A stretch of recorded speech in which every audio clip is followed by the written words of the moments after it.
శుక్లాంబరధరం విష్ణుం శశివర్ణం చతుర్భుజం ప్రసన్నవదనం ధ్యాయేత్ సర్వవిఘ్నోపశాంతయే. శృతిస్మృతిపురాణానాం ఆలయం కరుణాలయం నమామి భగవత్పాదం శంకరం లోకశంకరం. వాగర్ధవ్యవ సంప్రక్తో వాగర్ధప్రతిపత్తయే జగతఃపితరౌ వందే పార్వతీ పరమేశ్వరౌ. శ్రీ శివ మహాపురాణం రుద్ర సంహిత రుద్రావిర్భావం.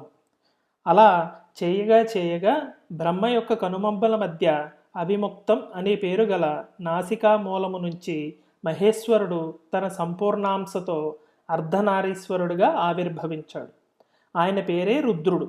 ఆయన పుడుతూనే అనేకమైన రుద్రగణాలను కూడా ఆవిర్భవింపచేసుకున్నాడు.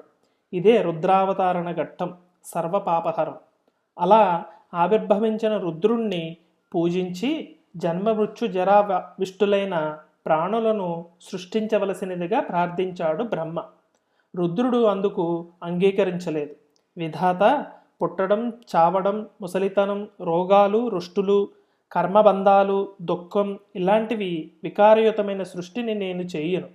సంసారమనే లంపటంలో పడిపోయి దుఃఖితులైన వారిని ఉద్ధరించడమే నాకు ప్రీతికరమైనది. కాబట్టి నువ్వు కోరుకుంటున్న వాళ్ళని నువ్వే సృష్టించుకో అని ఆజ్ఞాపించాడు. మాయాబంధాలు ముంచివేయకుండా ఉండేలా బ్రహ్మకు వరం ఇచ్చాడు. ఇలా వరం ఇచ్చాడు, అలా మాయమైపోయాడు రుద్రుడు. శివాయ నమః.